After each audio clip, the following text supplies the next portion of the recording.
自开天辟地之始，神魔之争万世不休。上古之时，帝君苍渊统帅神与魔教参天吊地或一战千载。那一战，苍生泣血神魔五落如海，败局已定之际，银鹤公主一掷以身为祭，强行唤醒上古第一神器黄钟。此中位居10大神器之首，非神非魔，亦正亦邪。一旦开启，便如万劫归虚，疯狂吞噬天地间一切正负之力，范围愈扩愈大，直至乾坤尽灭，诸天崩毁。面对这毁天灭地的浩劫，帝君苍渊赶紧神服，化作一道永恒封印。自此狂暴的东皇钟终于重归原形，缩至不足半场大小。三界暂归平静。帝君苍渊献祭神魂之后，于弥留之际归返故土千叶潭，最终羽化成一场浩瀚灵雨。凡有幸沐浴此雨者，皆得大大小小之机缘运输。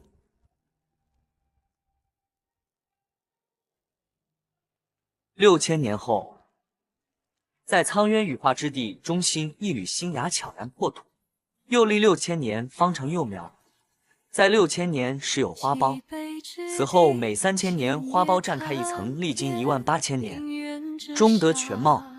那是一朵极娇小的花，共6层，每层6瓣。花瓣细长如天鹅之颈，外层柔柔垂落，内层雪白胜玉，瓣尖染一抹少女娇羞的粉，向上轻轻怀抱，形似一盏玲珑小灯笼。花蕊淡晶微微摇曳，其香沁人心脾，闻之难忘，更有安神清实之妙。三界之中前所未有，众神为争此花，9大仙家甚至兵戎相见，最终每族各下一道封印，谁也不得独占，只待众神共饮，方可一用。此花承苍渊帝君羽化之恩，又经灵雨滋养，被命名为灵泽花。一经出世，便成三界公认的第一奇花，而属于它的传奇就此拉开序幕。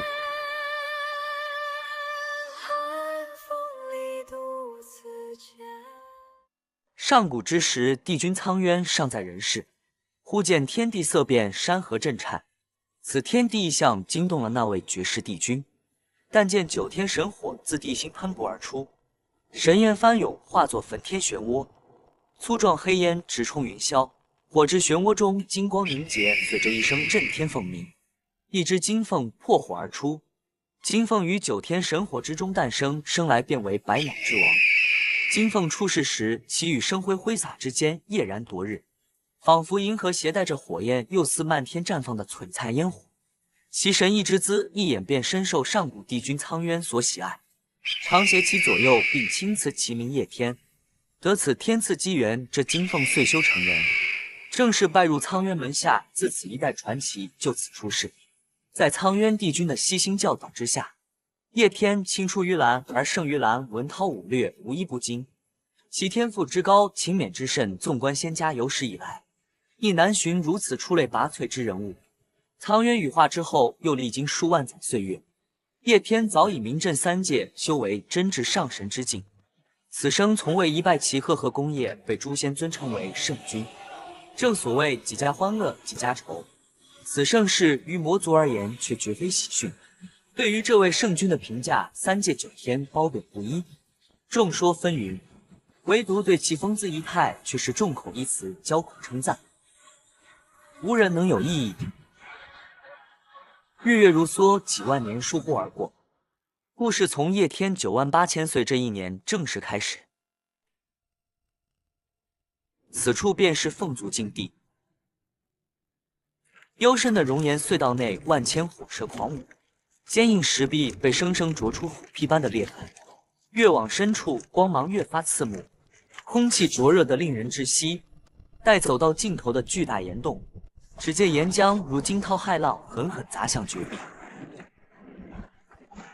可偏偏在这毁灭的火海正中，静立着一道人影，滚烫岩浆已没过他半截腰身，那般霸道的烈焰却未能伤他衣角分毫。此人正是叶天。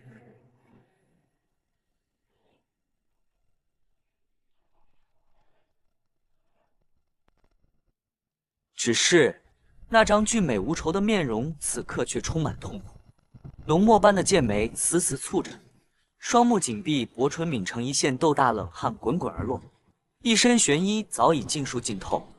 此时，碎气正如复古之居般疯狂钻入他的灵府，他烦躁的伸手拉了拉已被汗水浸透的衣领，衣襟随之敞开，露出如是的胸膛。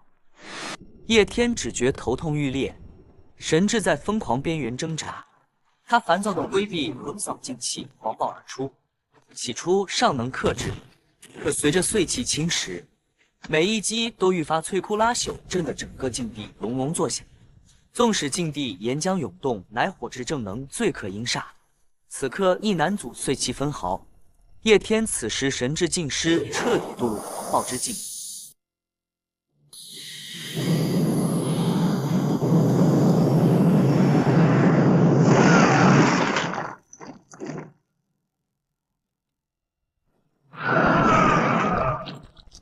境地外，两双娇眼心如火焚。圣勋，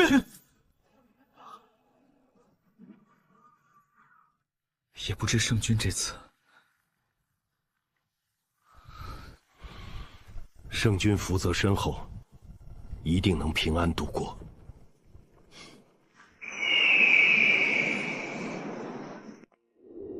叶天的这场劫难始于26000岁那年，帝君苍渊以神魂封印东皇钟后，羽化前留下最后一句话给叶天：7日后子时，投身于此，切记，切记。弟子谨遵师命。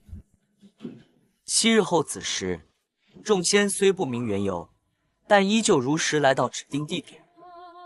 叶天把东皇钟封入神石，神气在神魂内的转动如同水至稀释，疼痛瞬间袭来。叶天眉间傲气一扬，身跃入赤红深渊。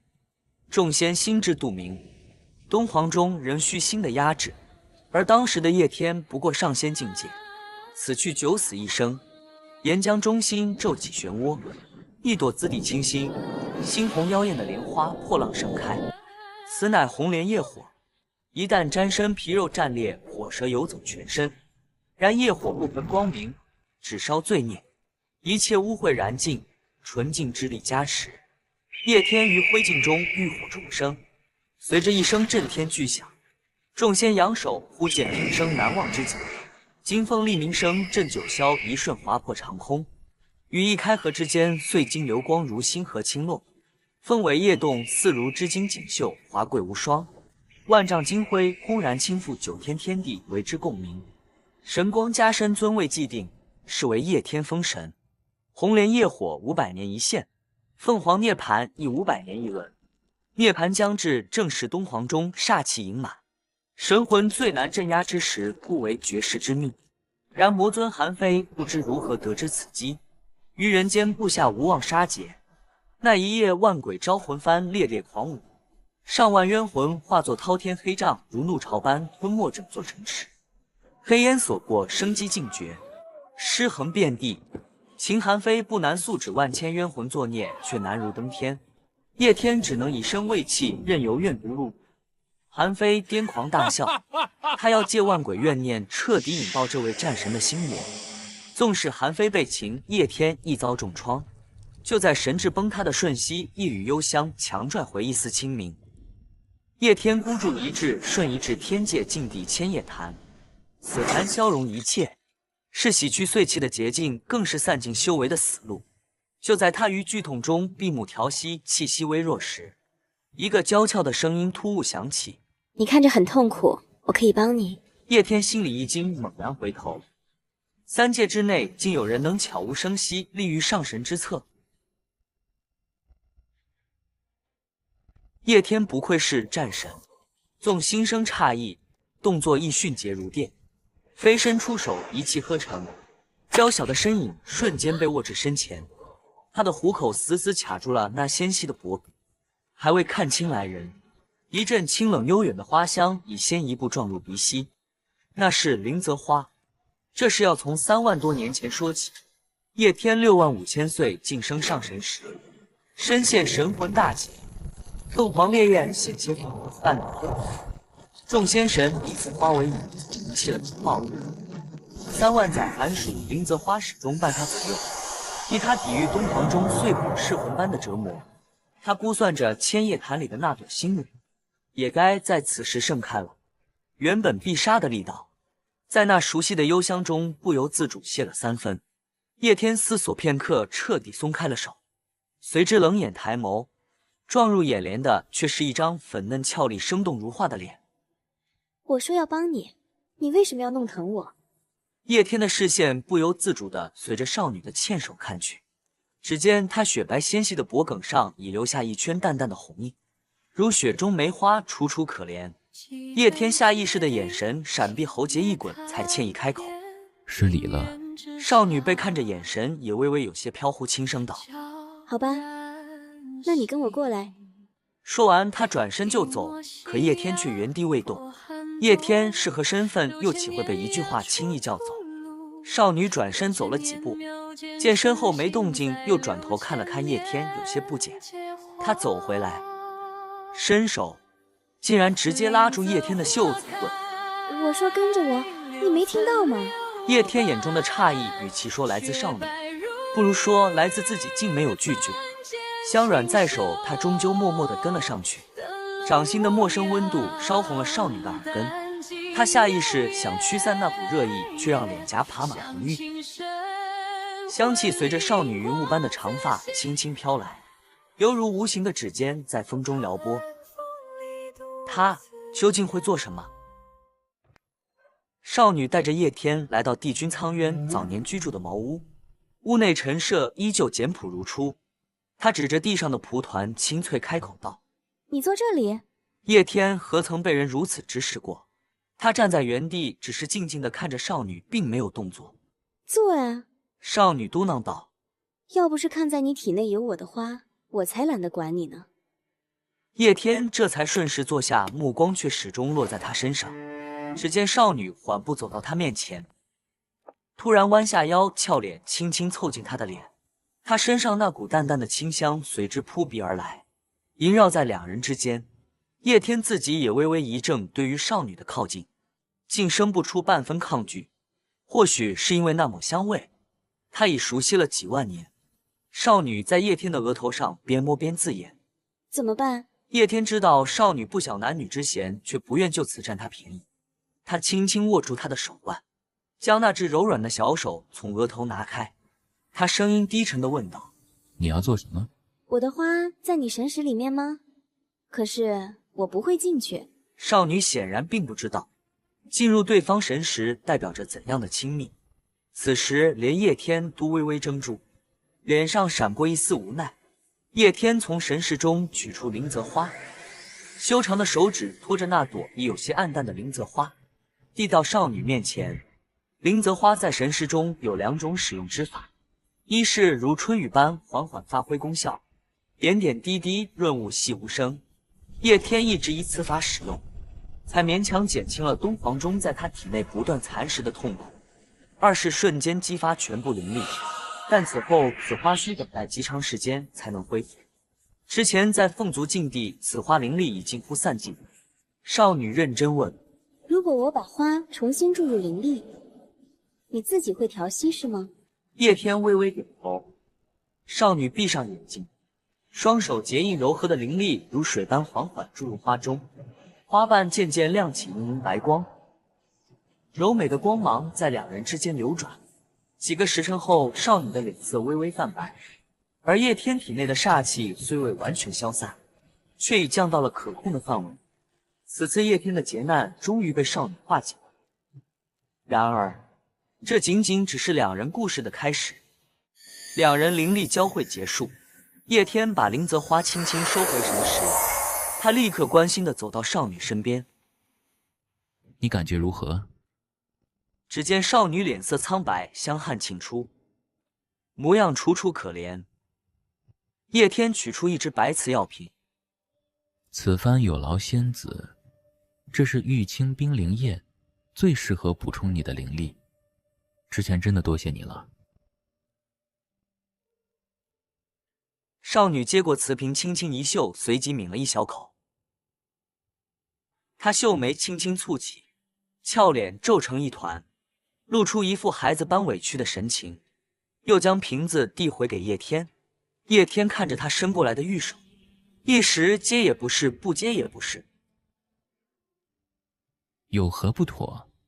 这味道也太难喝了，我不要了。叶天虽早已知花仙娇气，但亲眼所见仍觉哭笑不得。这玉清冰灵液所需的珍贵材料，皆是世间罕有之物，需上天入地，历经万千险阻。即便以叶天的修为与身份，取得每一份皆有功。他耗费多时，反复修改配方，专为修复灵泽花灵力而炼制。如此珍贵的灵液，自然从未考虑过味道，却没想到今日竟被少女嫌弃。叶天竟不觉厌烦，心中反而生出偏宠。他生平第一次用近乎哄的语气说：“你先喝下去，下次配方再改良。”说着，他又从百宝囊取出另一只小瓶，喝完再吃，这个就不会那么苦了。叶天随身携带的又岂是寻常之物？这珍贵的百草真元丹以多种灵芝提取，口感有植物清香，还略微偏甜。此时却被他当作糖丸般哄着少女。少女眼睛亮了亮，问：“这个很香，还可以再吃吗？”别超过3粒。少女揉了揉眼睛，有些困倦。感觉如何？我有点困，想休息。你很快就要离开吗？不走，等你醒来。少女睡去后，叶天的目光却陷入了沉思。成仙之路，除人之外，动物最易，植物次之。龙凤强大，上易化形，而植物从修出灵石到化形，需更长岁月。灵泽花若非被结界封印，早被3界采摘，根本无缘成仙。连叶天也未曾料到他能化形，缘起于他。东皇钟封于他神识，灵泽花护他神魂，成就3界安宁，还有今日仙身。可天材地宝一旦成仙，福兮祸兮，此次腥风血雨犹未可知。哇，这是什么呀？好香啊！慢点吃，不着急。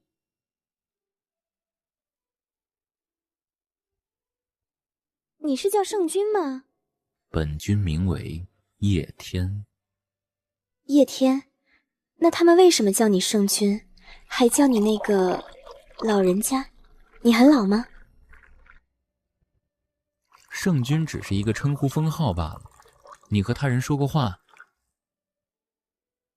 没有，我不喜欢和他们说话。但我听他们说，有个叫圣君什么老人家的，身上有我的花。左一句老人家，右一句老人家。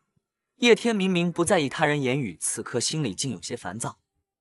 你有很多称呼吗？我可以叫你老人家吗？叶天暗自吸口气，再次转移话题。你还没有名字，本君给你取一个如何？好啊。叶天凝视着逆光中的少女，不经一起初见时，那沐浴在金霞中的她，比瑶池仙子更为动人。叫你西瑶，夕阳的夕，瑶池的瑶，可好？西瑶，西瑶，我喜欢。那我就叫西瑶了。那我可以叫你老人家吗？叫我叶天。叶天自26000岁封神之后，容颜便再无变化，漫长岁月不曾改写他的相貌，却早已铸就了他如今成熟深沉的气场。纵然容颜与当年上仙之时一模一样，气质却已大不相同。叶天在圣君与叶天之间直觉选择了后者。他本该自称本君，却对西瑶下意识用了我。我看着很老吗？不会，你很好看，不然我也不会帮你。你帮我是因为我长得好看？对。被这个答案取悦，先前的阴霾一扫而空。叶天不由莞尔一笑，眉眼舒展，更显俊朗。原本愉悦的气氛骤然一变，霞光天空忽然闪了几下。叶天脸色骤变，快步走出屋外。西瑶不解地跟了出去。晴朗的天空瞬时大变，乌云压顶，电闪雷鸣。雷光之中隐隐蕴含着莫大威能。原本满脸好奇的西瑶，此刻也本能的感到恐惧，不由自主的靠向叶天。这是天劫，你一定要按我说的做。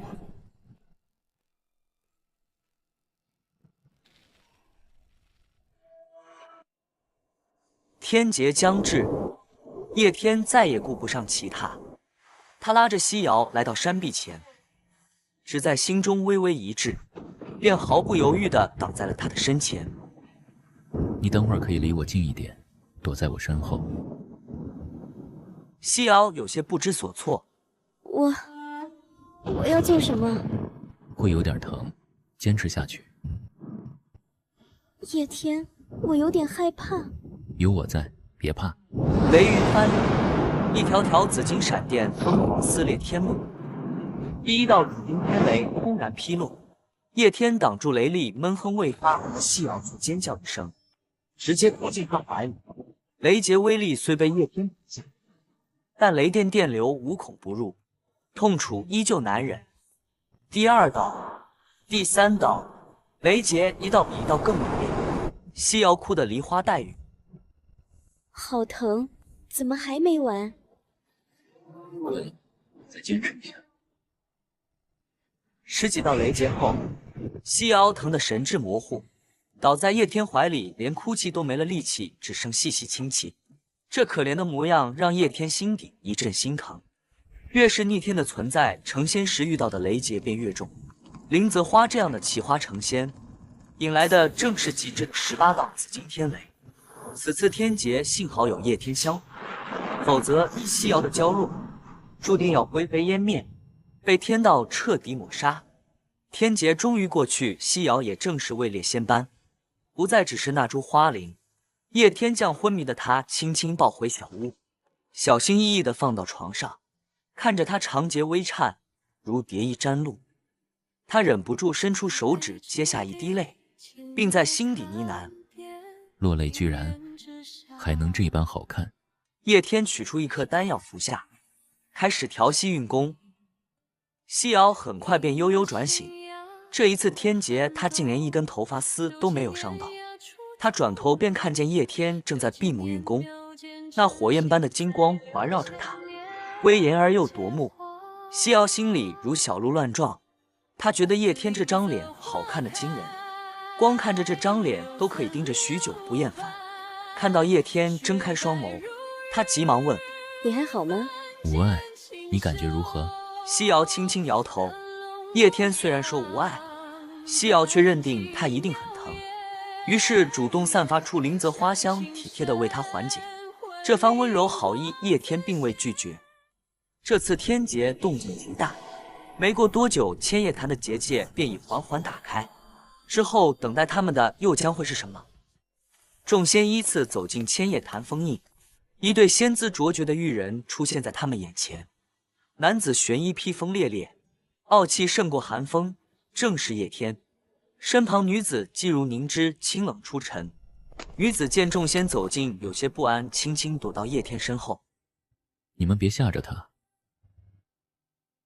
众仙闻言顿觉冤枉，不知该先叩拜还是先解释，同时惊讶他竟能与叶天如此亲密。拜见圣君。还是天地荣储率先行礼。昔年叶天神魂大劫，天庭因此毁去半数，他自罚禅让天地之位，如今仅任奉君。众仙这才反应过来，纷纷急忙叩拜。免礼。皇叔怎么在这儿？他打量叶天，感知到叶天神采恢复，神情才稍稍放松。这女娃子是灵泽花仙，妙啊！西瑶第一次被众人当面如此议论，顿时浑身不自在。圣君无视他族风条，私自前来，怕是不妥吧？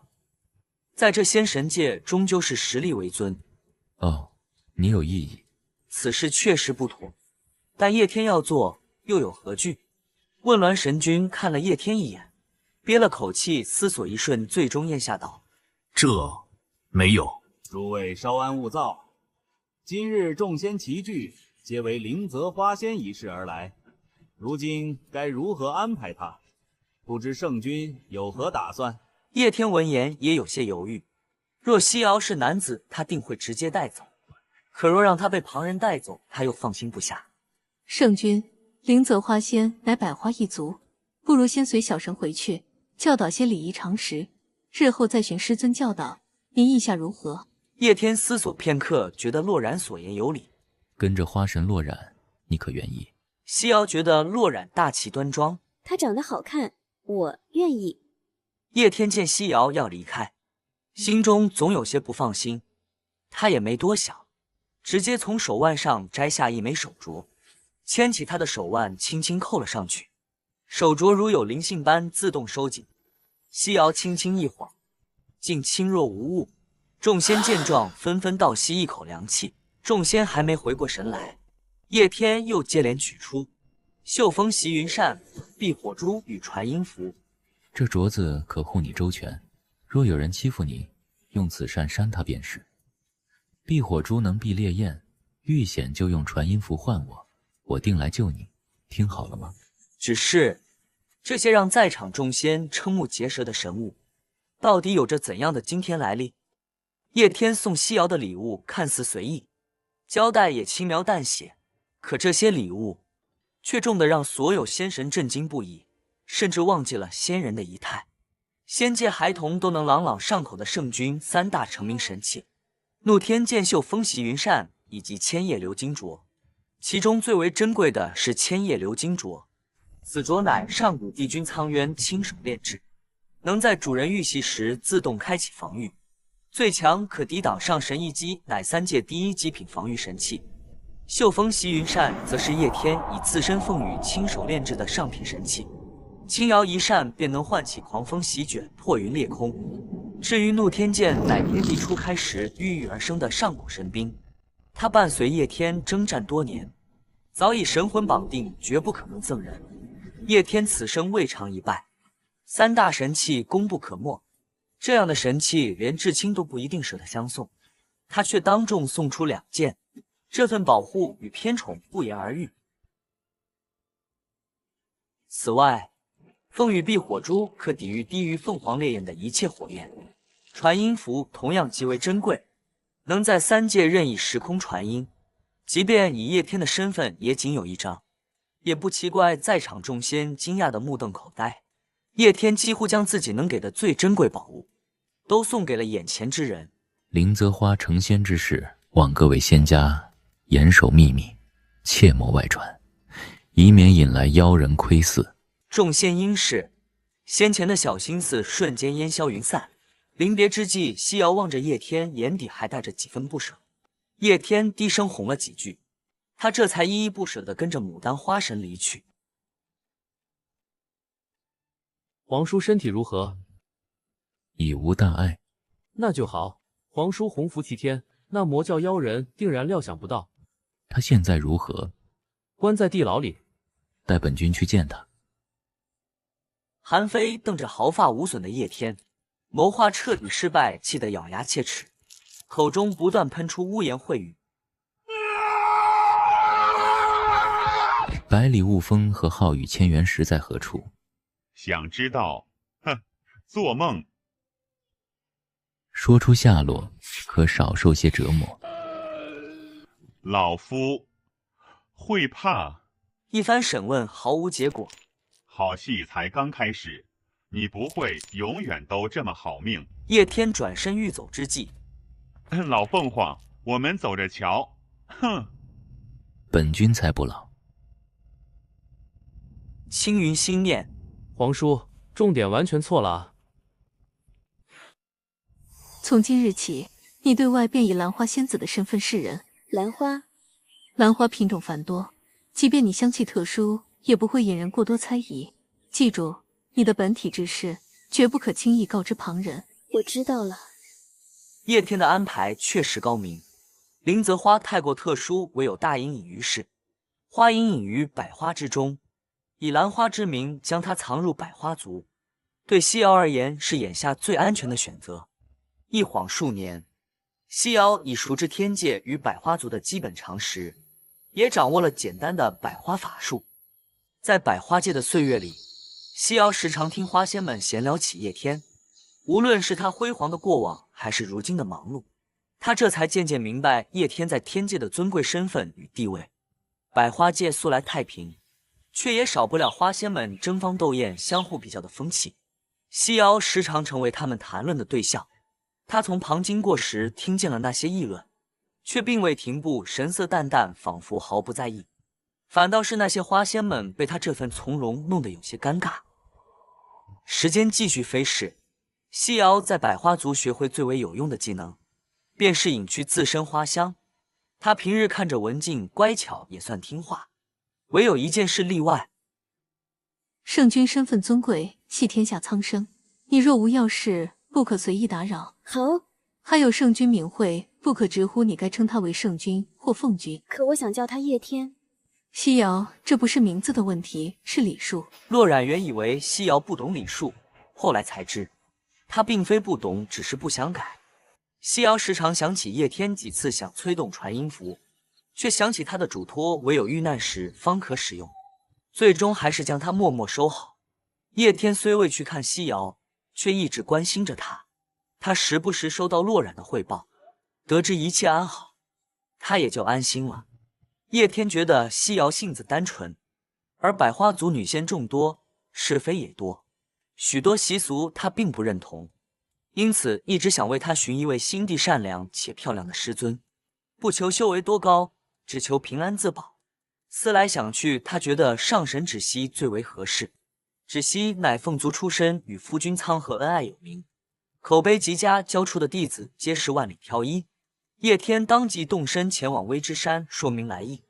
叶天来接西瑶拜师那天，他一见他便直接飞奔过去。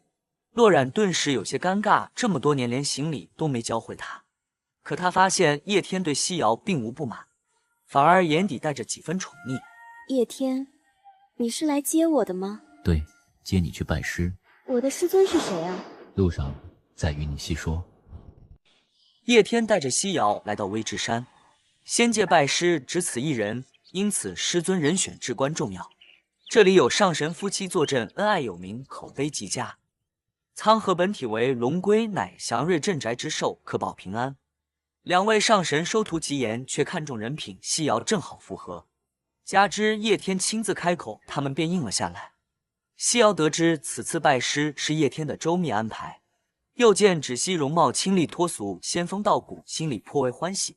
与西瑶一同拜师的还有金锦，他比西瑶年长1000岁，乃东海龙王之子，其出生被视为祥瑞，是龙王的心肝宝贝。金锦与西瑶一同举行拜师仪式，两人分别向芷溪和苍和行3跪9叩大礼。苍和成神较早收徒在先，夫妻二人门下弟子不分彼此，按入门顺序统一排序。大弟子钟离，二弟子银月，三弟子掠影，已学成离山。西瑶与其他师兄弟姐妹见礼后，发现师兄师姐们容貌俱佳，心里顿时更加欢喜。苍和膝下4弟子，明启，本体为白虎，乃白虎族王子。5弟子，如雪乃银狼王的掌上明珠。6弟子，黎洛，凤族出身，本体为虫鸣鸟。7弟子，樊毅，本体为黑龙，乃西海龙王之子。七师兄好。金锦入门后排行第8，西瑶则排行第9。金锦与西瑶此次入门，着实是两个关系户。入夜芷溪盯着烛火，微微蹙眉。别愁了，两个徒弟能出什么事？连为父都镇不住吗？可我怕对他俩太松，其他师兄妹心里会不舒服。让他们一起练些简单的就好，也有个伴儿。高深的他们本就跟不上。也是个办法。金锦在龙族中年纪最小，好不容易多了个师妹，顿时生出一股做大哥的责任感和自豪。师妹，以后跟着师兄，师兄罩着你。此后，一个敢说，一个敢听。300年过去，有苍和这位天生自带祥瑞的上神坐镇，微之山却无大事。然而却小事不断，皆因金井依旧顽皮捣蛋，又多了西瑶这个帮凶，微之山常常鸡飞狗跳，不得安宁。300年过去，西瑶在微之山上住得自在逍遥，只是修炼一途，他始终提不起心思。他颇有炼丹天赋，可惜天赋归天赋，功课归功课，他对这些课业始终兴趣寥寥。芷溪也看清了这个小徒弟的性子，西瑶并非不聪明，只是做事全凭心意，在意的事做得极好，不在意的事便只剩敷衍。偏偏在微之山，他觉得和金井最有趣，于是有样学样。2位上神本想严管，无奈2人只闯些鸡毛蒜皮的小祸，事后嘴甜又乖巧，便不了了之了。这一日，苍和与芷溪2神受邀参加佛法大会，临行前将山中事务交给了4弟子宁启。2位上神走后，金井和西瑶便照常前往炼丹房炼丹。西瑶正向终极丹药迈进，只是身为花仙，她天生畏火，即便有避火丹护体，控火仍始终差了几分。不练了，不练了，天天练这种丹药，闻着都腻死了。师姐说，终极丹药要多练。要是高级丹药老是失败也就罢了，高级嘛，失败正常，说出去也不丢脸。终极丹药都失败，怎么练高级的？练中级也是失败，练高级也是失败，反正都要多试几次才能成功。那我们为什么不直接练高级的？好像也有点道理。2个小仙选了个材料最简单的高级丹方，可惜缺了深海黄金和莲瓣兰花蜜，金井便提议用紫金和西瑶的花蜜替代，直接改了配方。炼丹之时，金井一不小心又丢错了材料顺序，炼丹炉很快便剧烈震动起来。2个小仙见情形不对，下意识就往外跑。危急关头，金井挡在了西瑶前面，千叶流金镯瞬间撑开防护结界。众人赶到，只见炼丹房已经废墟，2小仙被结界护住无事，却都神情恍惚。宁启听完经过，勃然大怒，看着满地狼藉，仍心有余悸。若非结界护身，2小仙早已性命不保。2小仙知道闯祸认错，熟练无比，态度乖巧，还一脸可怜。金井更是讨好的笑着。宁启见状，怒意不降反升，他扛起金井虎爪就招呼上去。几位师弟师妹看着，不敢上前，就看着金井被教训了一顿。宁启这一通发火后，2小仙被彻底镇住，低下了头。西瑶被罚面壁3日，抄写公规1000遍。从此，宁启成了2小仙心里最不能招惹的人。此后几百年，宁启接手监督2小仙的功课，2人终于收敛了性子，微之山又恢复了平静。宁启奖罚分明，2位小仙认真修行后，3人之间的关系亲近不少。金井与宁启更是不打不相识，就这样过了600年，直到宁启晋升上仙，也是他学成离山的日子。白虎族准备举办盛大宴会，宁启先行向苍河告辞，回白虎族准备。这几日山中也清闲不少。这1日，因明日要赴白虎族宴会，功课极少，简单休息后，金井便献宝似的拿出几本新画本。西瑶随手拿起一本《君心不解我心然》翻看起来，可他越看越生气，小嘴明显嘟了起来。画本讲的是凤凰神君与小仙士的爱情故事，小仙士多年照顾却屡遭冷落，离开后神君才醒悟追回。这画本写的是真的吗？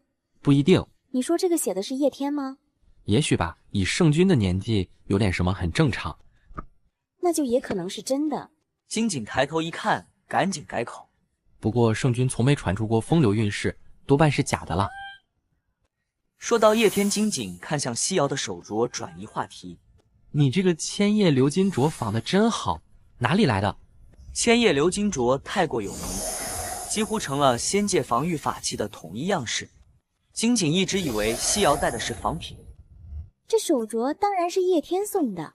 西瑶说的认真，金井却压根不信。像西瑶这样迷恋圣君的女仙，她在龙宫里见过太多。他打趣问：“圣君是不是还送了你绣风袭云扇？”你也知道。金井当然知道，绣风袭云扇的仿品更是只多不少。没想到小师妹也喜欢圣君啊！什么意思？你喜欢圣君？金井确认西瑶是圣君迷妹后，赶紧摆手。金井开始向西瑶解释爱情与崇拜敬仰的区别，但他自己对情爱也是一知半解，解释的驴唇不对马嘴。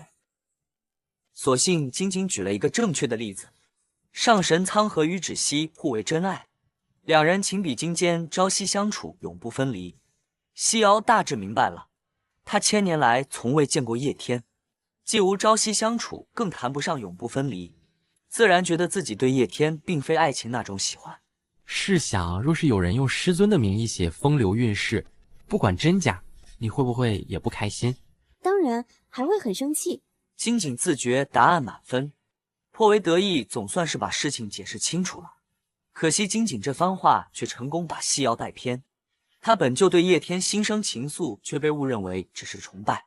在喜欢的定义上，西瑶误会了很久。众弟子随苍和芷溪一行御风而来，抵达鸟首山。白虎王宁和引苍和芷溪前往2层贵宾厅，宁启则留在大堂与众弟子嬉闹。金井笑赞他全场最帅，宁启耳跟微红西瑶一点头赞同。宁启今日身穿白虎王族服饰，更显气宇轩昂。西瑶平日受宁启不少照拂，此次真心感谢，并送上了礼物。宁启忆起数百年来种种往事，心中倍感安慰，脸上不由浮现笑意。他接过礼物，温柔地揉了揉西瑶的头顶。师兄弟们纷纷献上礼物，唯独金井空手。宁启促狭询问，金井神神秘秘。宁启知他性子，便一笑置之。与此同时，叶天大驾光临，白虎王宁和喜上眉梢，亲自引他前往2层看台。这样的宴会自然请不动叶天，他前来是因为知道宁启对西瑶多有照拂，且他必在此。叶天目光一扫，便锁定了那道身影。他比记忆中长大了一些，五官愈发精致杏眼，笑成月牙，灵动明艳，宛如画中仙子。叶天见状，心感宽慰。叶天眉目舒展，直到宁启亲昵地摸了摸西瑶的头。西瑶柔柔回笑，他的眼眸骤然暗了下来，盯着那只手，微微有些不爽。叶天还来不及细想情绪变化，就被郭浩打断。听完郭浩附耳低语，他眉心猛地一紧，向众人简单告辞后便快步离开。临走之际，他忍不住又向下看了一眼，目光中带着一丝不舍，这才加速离去。西瑶忽然感知到林泽花的气息，心头一喜，惊喜地转过头去，脸上刚绽开笑意，却看见叶天已转身离去。金井连唤了他几声，西瑶恍若未闻，凝眉眺望远处，直到叶天的身影完全消失，他才转身随金井离去。夜深时，西瑶回到客房，一手托着如凝脂的脸颊，正望着窗台的烛火发呆。金井知道西瑶后来心情不好，特意过来询问原因。我见到叶天了，只匆匆瞥了一眼，都没看清。金井见西瑶遗憾，便自嘲安慰道：他身为金色锦鲤，都没见到圣君，他好歹还瞧见了一眼，已是比他幸运。金井又道圣君行色匆匆，必有要事。西瑶闻言，心绪才稍稍平复，两人转移话题。西瑶这才知道金井送给宁启的事，他锦鲤心脏上的一块鳞片制成的项链，此物祥瑞无比，其中还另有深意。金井离开后，西瑶独自坐在窗边，心绪继续荡漾。他们已经许久未见，他是否早已将他忘了？夜幕初降，大荒苍茫。叶天携副官秦引郭浩来到此处，凤族天将们为守山石之旁，布下守困结界。叶天听完属下禀报，得知百里雾峰已被击伤，隐匿于岐山之中，尚未逃出结界，当即下令留人继续守困，并点一队精兵随他入山搜捕，同时叮嘱众将小心死魔善于逃逸布阵，不可擅自行动。叶天率一队人马进入山洞，众将步步前行，行进多时仍深不见底，又走片刻，依旧不见尽头。叶天心生疑虑，停住脚步询问是否在打转。属下回禀，一路留有记号，并未重复。他随即派探子前后打探凤族部下，化作百鸟之身，四处急速查探，过了许久，却无一返回。叶天神色一沉，挥袖甩出几道火雷，轰向崖壁。崖壁震动几下，随即恢复原样。哟，你这么快发现了？山洞内阵法密布，悄然飘散着幻夜米粉。叶天有灵泽花护体不受影响，但已有仙将中招倒下。哼，区区一阵法，也想囚困本君？要困住圣君是有点难，但对付圣君的手下，那还是绰绰有余。你时间有限，看你是要救人还是追我？叶天替众将开启防御护罩，隔绝毒粉，随即化作一道金光，独自追击而去。正反镜像四象阵18卦八方布置，虚实相生，真假难辨，正反颠倒，破阵极难。叶天身形一晃，来到坎位，一掌击出坎位，瞬间消失为虚。叶天心中已有答案，转身来到坤位，挥袖一闪，直接破阵。百里雾峰，幻术对本君无用，多此一举。叶天，你现在大放厥词，也就靠着那朵灵泽花。想当年，哈哈。叶天面有贪色，拔出怒天剑，奋力一飞，赤金色剑气横扫阵法，所有镜面同时炸裂，残存阵纹逐层崩坏，百里雾峰吐血倒地，俊脸惨白病态中透着诡异的美感。那个场面现在回想起来甚是好看，你说是吧，我的大舅哥？哈哈。少说废话，本君可没耐心。说，浩宇千元石在哪儿？送人了。你觉得本君会信？叶天说完，直接一剑刺向百里雾峰。真送人了？那你送给谁了？你的外甥。你胡说什么？没有胡说，琉璃当时身上也有我们的骨肉，他走了，但我们的孩子元神附在了浩宇千元石上，他长得很像琉璃。数万年前，凤族在得一皇名为琉璃，举族上下宠爱有加，寄予厚望。凤凰实力强大，素来难得有双，叶天便正式认下这个妹妹，有意培养她接任凤君。当时百里雾峰只是藏经阁一名小仙，偏偏君子温润如玉，与凤族男子的鹦鹉截然不同。琉璃对他一见钟情，两人身份悬殊，但凤族不拘繁文缛节，见二人终日形影不离，便未加以阻拦。一次机缘之下，百里雾峰得到了浩宇千元石，此时乃神器，可夺他人元神化为自身能量。百里雾峰资质平平，唯善迷术与幻术。一次偶然，他以幻术迷倒一小妖，再用浩宇千元石吸取元神，功力瞬间大进。夺取元神乃仙家大忌。百里雾峰起初还心有犹豫，直到琉璃一次发公主脾气，让他颜面扫地，他便下了决心。从此，百里雾峰表面对琉璃言听计从，背地里却频频夺取他人元神。众人见他修为突飞猛进，只当他是沾了琉璃的光，得些丹药也属正常。一次闲谈中，琉璃不慎说出叶天涅槃重生时神魂会分离的秘密。百里雾峰心生贪念，从此隐忍潜伏，表现优异。万年后，他终于获得看守禁地的重任。叶天涅槃前，百里雾峰提前潜入禁地，将浩宇千元石藏于隐秘之处，并以幻术掩盖。百里雾峰没想到叶天的神识极强，仅被吸走部分神魂。无论多么厉害的仙宝，终究有其上限。叶天丢失部分神魂后，神志不清，暴怒异常。当时的叶天神挡杀神，佛挡杀佛，只把众仙神愁坏了。尽管他偶尔露出防御破绽，但千叶流金镯防御惊人，牢不可破。他所过之处，仙界建筑大半，天兵天将损伤惨重。仙神们合力才暂时牵制住了叶天。琉璃自觉无颜面对凤族上下，自爆神魂，欲与百里雾峰同归于尽。浩宇千元石也随之断裂成3块。从碎石中逼出叶天未被吸收的部分神魂后，众仙一致决定以灵泽花安抚其神魂，这场劫难才终于结束。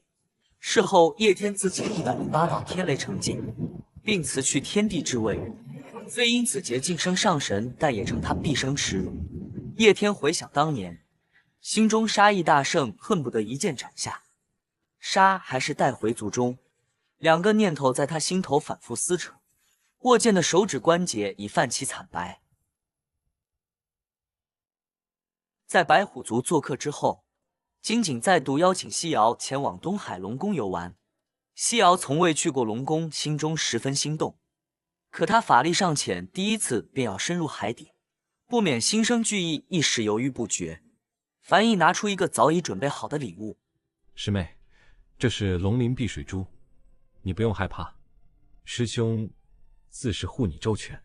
龙鳞碧水珠与其他碧水珠不同，乃以龙鳞辅以精血凝练而成，在水中与岸上一般无二，无需耗费法力便可行动自如。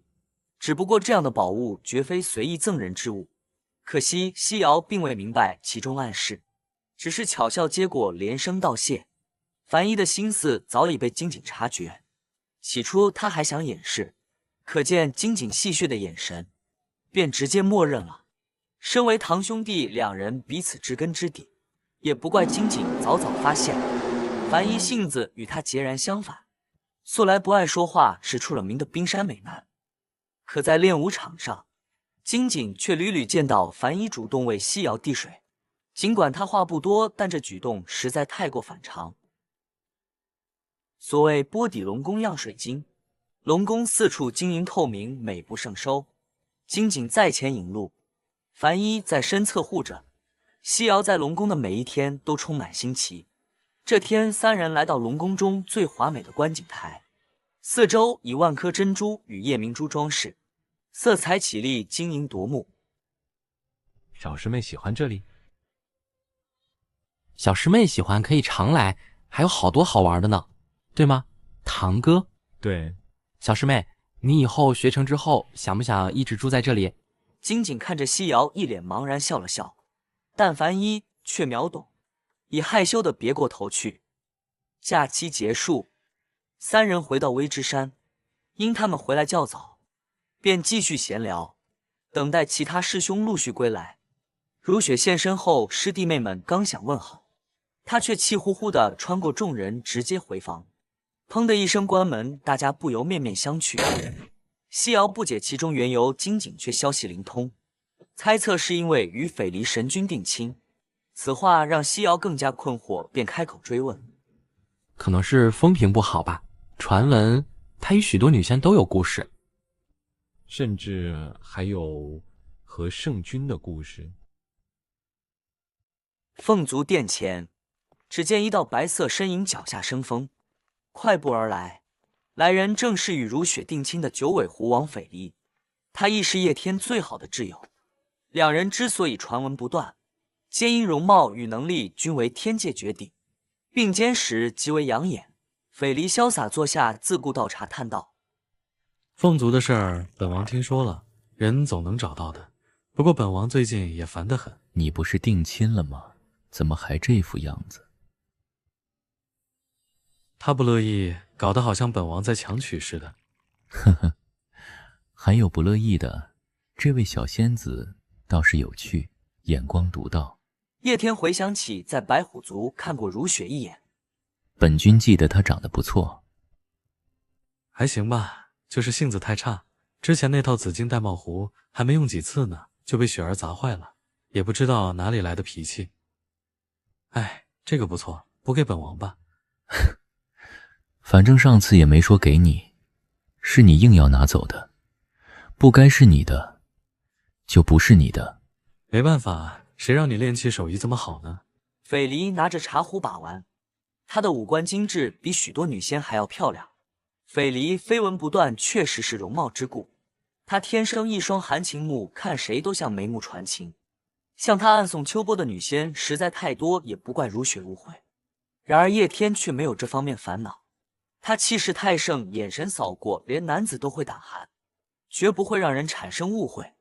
两人相比，若论外表气度，第一眼叶天更胜一筹，但若细看五官精致俊美斐离，则更胜几分。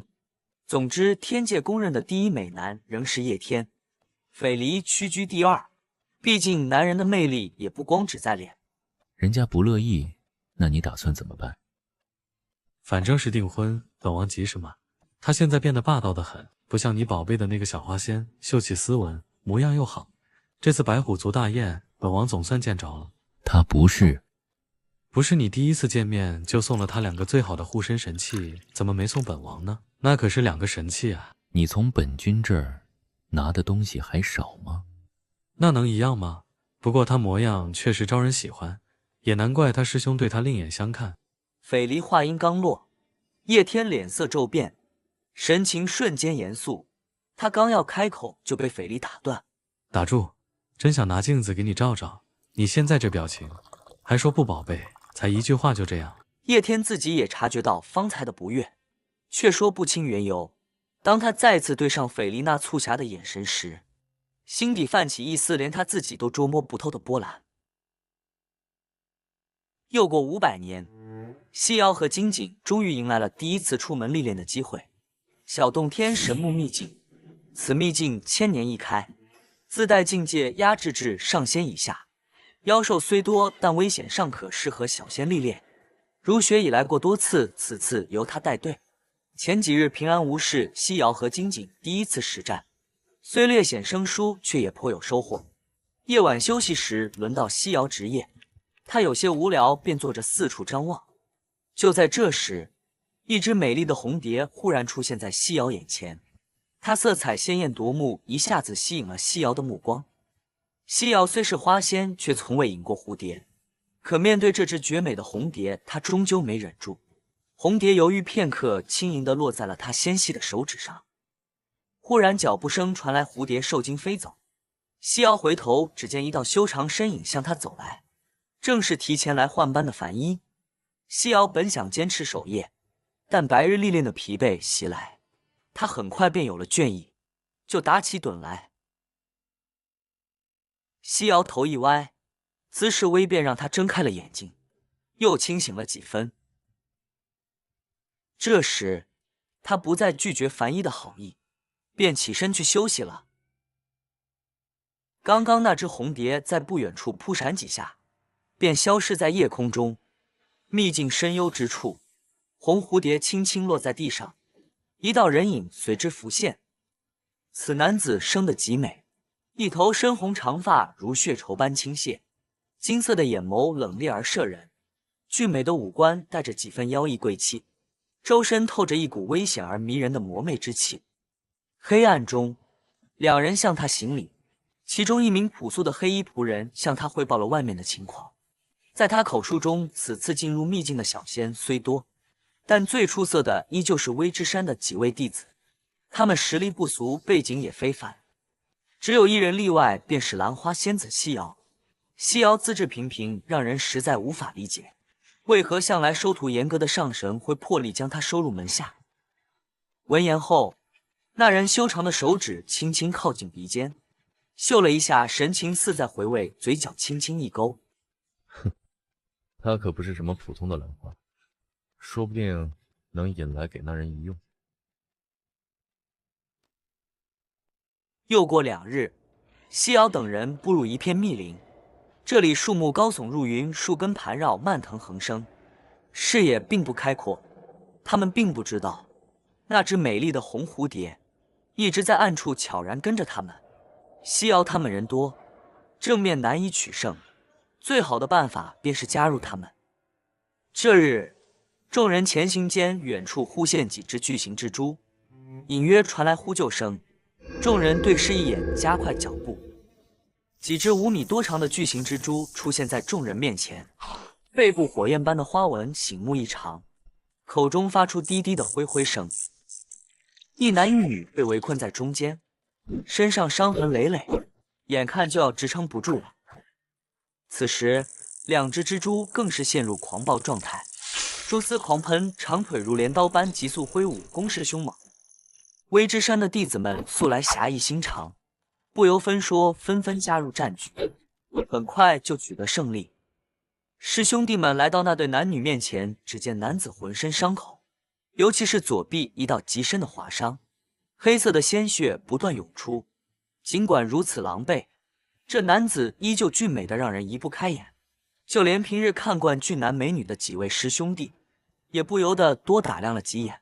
西瑶素来爱美，见这男子容貌出众，受伤模样倍显可怜，便主动上前帮忙治疗。男子最初的目光还集中在西瑶为他治疗的伤口上，但两人离得太近，他又闻到了西瑶身上那独特的花香，目光不由自主地转到了西瑶脸上。虽然之前一直暗中跟随，可直到此刻他才真正看清他的长相。他不由得被吸引，眼神渐渐深沉，目光牢牢锁在了西瑶脸上。樊毅眼神戒备，一直注视着他们。看到男子那专注的神态，他心中警铃大作，隐隐涌起一丝酸意。他直接上前打断西瑶的治疗，不由分说地将他从男子身边拉开。西瑶大为不解，但樊仪却不容他拒绝。事后，男子以身受重伤、法力低微，又有2味重要药材必须采摘为由，向众人提出随行一段的请求。樊仪强烈反对，西瑶却劝说如雪。如雪心想，那2种药材生长在必经之路，数量颇多，并不难采，便同意了。就这样，他顺利加入了队伍。他几次想接近西瑶，都被樊毅不动声色的阻拦，但他始终温和有礼，嘴角却微微勾起一抹意味深长的弧度。清风净叶草只在凌晨才能采摘，平日与寻常杂草无异，半夜会探出一截偏黄白的嫩芽，十分特别。众人在林中一边采摘其他仙草，一边等候时辰到来。忽然一阵阴风吹过，林中升起白色雾气，夹杂着有毒的瘴气。西瑶不受瘴气影响，其他人虽开启了抵御结界，头部却仍感到阵阵眩晕。为了帮众人解困，西瑶散发出自身的花香，哪怕相处多年，师兄弟们也是第一次闻到如此浓郁的花香。只不过谁也没想到，危机正在暗中袭来。花香随着雾气飘散的比平时更远，忽然大地剧烈震动起来，且越来越猛烈，震动声竟从四面八方同时传来。黑暗中首先出现的是一条极长的蝮蛇，它一现身便毫不犹豫地直扑西瑶而去。关键时刻，樊一瞬间挡在了西瑶面前，与那条蝮蛇缠斗在一起。如雪身影飞掠而出，一剑斩向蛇头，那巨蛇却毫发无损，转头猛地朝樊毅和如雪咬来，两人急忙闪身躲开。西瑶自知实力不济，不想让师兄师姐分神，便悄悄退到一旁，没想到此处竟也埋伏着2只蜘蛛。如雪和樊一与妖兽战成一体，根本无法脱身。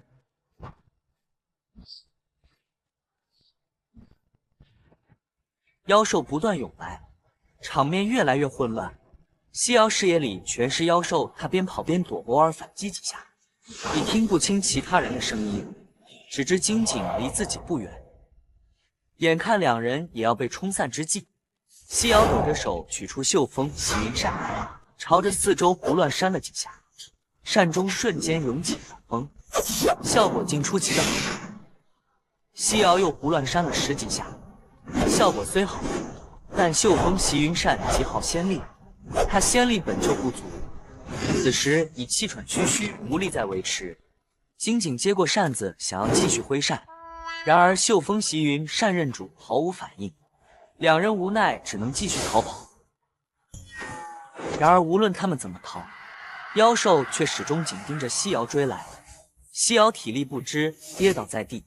危急关头，他迅速拿出传音符，他才喊出一句叶天，就被迫继续逃跑。2人奔逃间，一脚落空，竟双双跌入未知的深渊，连传音符也脱手飞出。此时叶天正与斐离对弈，一声急切的声音突然传来：“叶天！”他持旗的手猛地一僵，脸色骤变。西瑶和金井悠悠转醒，2人身上并无外伤，只是全身酸痛无比。他们撑起身子，以仙法点亮四周，借着微光望去，原来2人坠入了一个幽深洞穴。洞口四周分出数条通道，曲折交错。2人试着呼救，却始终无人回应。2人心中都有些害怕，却也只能硬着头皮往前走。遇到岔路时，便由金井凭直觉选择方向。此时西瑶虽已隐去香气，但香味早已沾满衣裙，而妖兽嗅觉远超寻常，在他们未察觉的背后，危机正悄然逼近。两人穿过狭长隧道，来到一处宽阔洞室。这里四壁如墙，竟是一条死胡同。两人正想原路返回，却被突然出现在眼前的庞然大物惊得说不出话。那竟是上古凶兽香柳。另一边，叶天收到西瑶的求救传音后，立刻告知苍河与芷溪。再加上如雪是斐离的未婚妻，他更是心急如焚。四神迅速在秘境外汇合，随即一同冲入秘境寻找。很快，他们便找到了如雪、黎洛和樊一三人。此时兽潮已退，三人却满身狼狈，身上皆有伤痕。如雪见到斐离压力，瞬间释放，泪如雨下。他身为带队之人，如今西瑶和金井却下落不明，一时间不知如何是好。苍河向樊一询问经过，樊一如实叙述。几位神尊互相看了一眼，心中已有了答案。叶天当即安排分兵两路，苍河一行人前往秘境深处搜寻，他自己则与斐离、如雪一同返回事发地点。两人换回兽形，试图靠气味追踪西瑶和金井的下落。九尾狐与银狼天生嗅觉极佳，很快找到洞穴。里面忽然传来异响，叶天心急如焚，加速冲了进去。此时西瑶已陷入绝望，千叶流金镯的防御再强，也终有极限。在香柳接连不断的猛攻之下，防御结界终于彻底消失。他已体力全无，直接闭上了眼。一股劲风掠过西瑶，便被揽入一个熟悉的怀抱。他还未睁眼，便已感受到那熟悉的气息。叶天，别怕，我在。感受到西瑶的身体因后怕微微颤抖，叶天下意识将他抱得更紧了一些。当然，也不是谁都能享受到这般温柔待遇。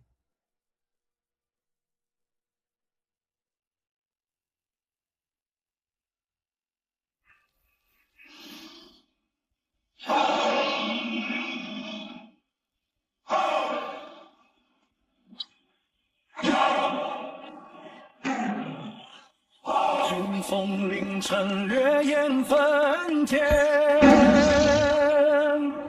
涅槃一笑，就像一番。魔法如布，尽管云卷，风魔为其星河倒悬，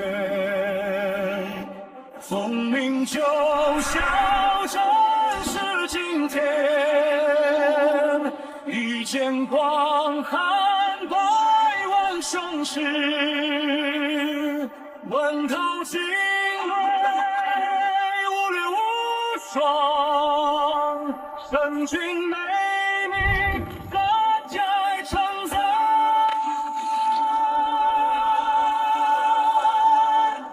风影之下，这也太帅了吧！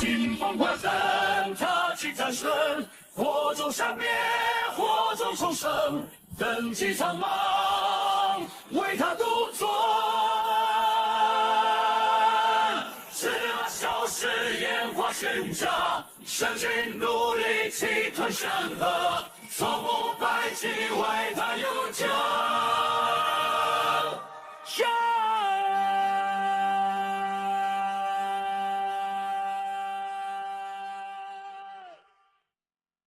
叶天走到西瑶面前，递出一瓶玉清冰灵液。喝了这个，先休息一下。我加了甘草，没那么苦了。你再试试。西瑶心头一暖，原来他一直记得他嫌药苦的事。我说这个方法能找到你的师弟师妹，没骗你吧？如雪微微点头，心中涌起一丝感激。气氛忽然变得有些微妙。金井觉得自己成了最亮的那盏孤灯，显得格外突兀。此时无人在意的金井，只能默默从怀中掏出一颗恢复灵药。此地不宜久留，大家稍作调整后便准备离开。如雪羞红着脸，被斐离牵着手往前走，而叶天担心西瑶体力不支，竟直接将她横抱而起。你适才很好看。叶天呼吸微微一顿，嘴角轻轻上扬。我带你出去。好。金井在旁不好明目张胆地看着，只能低头假装忙碌。他无意间踢到一颗石头，没想到竟意外触动了隐形出口。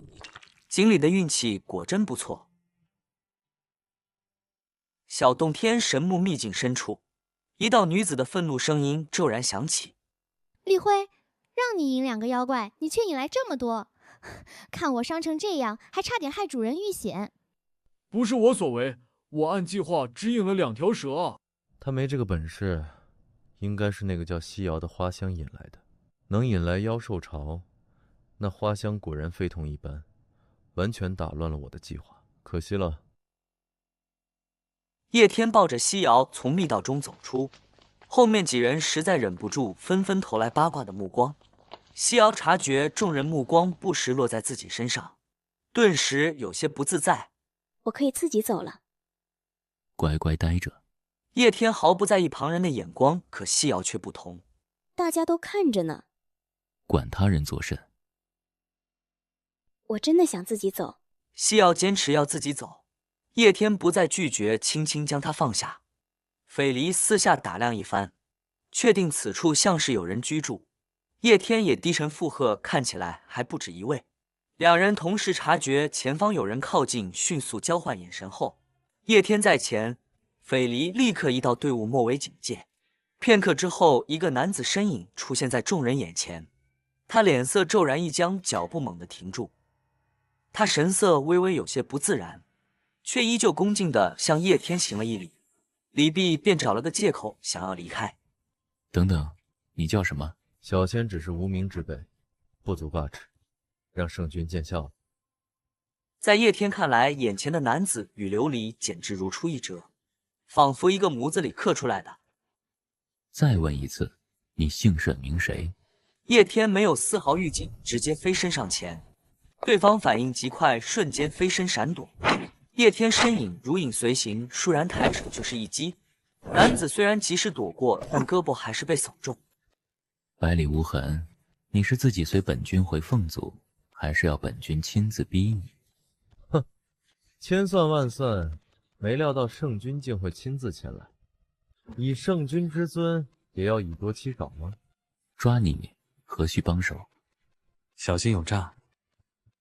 无妨，你们不用出手。圣君乃战神，自然不必他人相助。圣君一言九鼎，你们可千万别违背了他的旨意。实体分身，有点意思。若没有分身，我又怎敢与战神一试？小仙不才，难得有机会对战圣君，自然是要好好试试。秘境境界压制之下，叶天以1敌3，战局将会如何？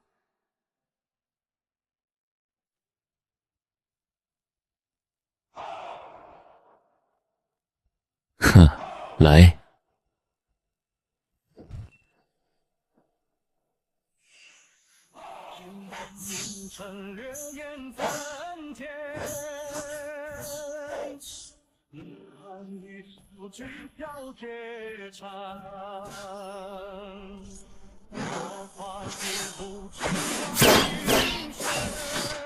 西瑶看得眼花缭乱，完全看不清招式，心中焦急万分，不自觉咽了咽口水。他的眼神不佳，眼中只剩一片赤红与金色交织的刺目光海，拖拽着无数炫目残影。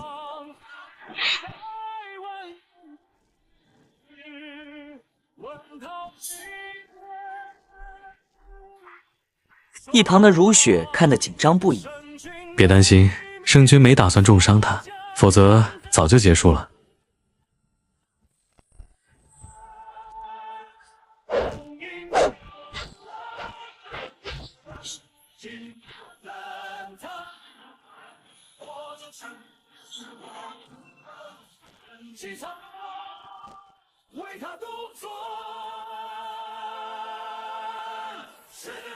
还打吗？圣君不愧是战神，是我托大了。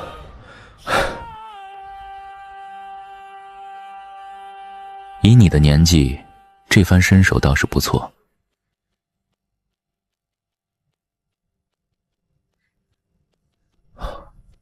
圣君是想带我回去，还是想要皓羽千元石？都带走。哼，圣君想的倒是很美，只可惜你什么也带不走。呵呵呵呵呵呵，哼，可惜啊，我的分身可不止2个，你们就等着吧。哼。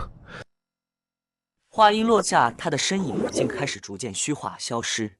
斐离的九节鞭瞬间甩出，却只抓住了一道正在迅速消散的残影。先送他们与苍河、芷溪会合，这里必有古怪。听你安排。他的招式似乎有些像一个人，希望是看错了。叶天没有回答，沉默中透着几分凝重。叶天带着众人与苍河与芷溪会合后，几位神尊根据此行在秘境中的所有经过展开讨论。樊一满脸自责，轻声道歉；西瑶浅浅一笑，柔声安慰。两人你一言我一语，气氛十分亲切。这一幕在外人看来颇有几分暧昧。斐离观察着叶天的神情，脸上浮现出一抹看戏的表情。见他果然上前，不由哑然失笑。本君先送你们出去。好。多谢圣君。樊一低头对西瑶说：“师兄和你一起出去。”三人站得极近，叶天与樊一高大身影几乎完全挡住西瑶，他不自觉后退一步，两人却同时跟上一步。西瑶正感不解，刚要开口，突然听到林中传来神树的呼救声。那语言似是而非，他听得断断续续，只能勉强明白大概意思。叶天，我知道百里无痕在哪里了，这里有一棵神树在向我呼救，我们快去，再晚就来不及了。我也不太清楚，听得断断续续的，好像是什么夺舍、魔头之类的啊，我还听到了荧惑的名字。四位尊神闻言脸色齐齐一变。这个本该早已消失的名字，没想到他竟还在世。秘境最深处，一棵巨大的神树矗立其中，百里无痕的分身回归本体。先前分身所受的伤势，在合一之际尽数反馈到了本体之上。在秘境之中，居然有人能伤你至此，真是难得。是叶天，那你输得不冤。哼。我有几招没注意，若我的分身一同出手，胜负还未定。承认失败也没什么。你被苍渊打败，金身尽毁，如今躲在这里，教我的招连他徒弟都打不过，还有脸说踏平3界，可笑。凭你也敢评价本座，说话放尊重些。你也就会在我面前显摆，有本事你去对付他们。我金身尚未恢复，不过1万年没打过架，确实有点手痒。这神木已有26万年神智已开，如今被夺舍，必然激烈反抗并发出呼救。好，这次就如你所愿。不过这棵神木要废了，倒是有些可惜。百里无痕恭敬低头行礼，荧惑沉默不语。待他再次抬眼时，目光如炬，两眼亮若妖灯，寒意逼人，让人不寒而栗。百里无痕在魔界潜心修炼，18000多岁时遭逢大劫，坠落魔界神山谷底，机缘巧合下偶遇荧惑残存神石。那时荧惑金身已毁，只剩一缕神石系附于巨木之上，后转移到百里无痕携带的皓羽千元石碎块中。为恢复金身，荧惑需附身古树，吸纳天地精华。百里无痕遂带他进入神木秘境躲避，如今已在其中度过4000年。叶天与斐离身形飘落，如落叶坠水，轻盈无声。来的倒挺快。刚一落地，叶天与斐离同时亮出兵器，神情戒备。苍河和芷溪则护着弟子迅速退到远处。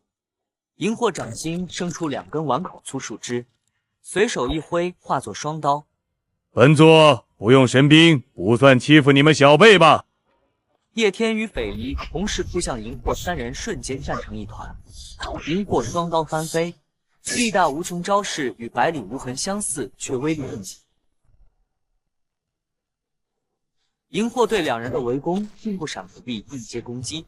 叶天与斐离的神兵砍在身上，只震得两人虎口发麻。叶天一剑刺入，随即拍出一记烈焰斩，火焰在荧惑身上一闪即灭。斐离九节鞭缠住他手臂，却反被用力甩飞出去。秘境境界压制下，三人都无法使出大招。激战近10招后，叶天与斐离虽略占上风，却依旧难分胜负。听闻你现在是战神，倒是有点本事，可惜今日仅靠这些招，我们之间是分不出胜负了。别忘了，我们人多，你还是束手就擒吧。确实，本座再自大，也不愿在境界压制下，同时和4位神尊开战。不过本座要走，你们是拦不住的。大地突然剧烈震颤，轰鸣声响起，无数树根如活物般破土而出，瞬间向众人疯狂攻击。众人瞬间被打散，西瑶猝不及防，被数道泛着蓝光的粗壮蔓藤猛地卷起，高高缠绕在半空。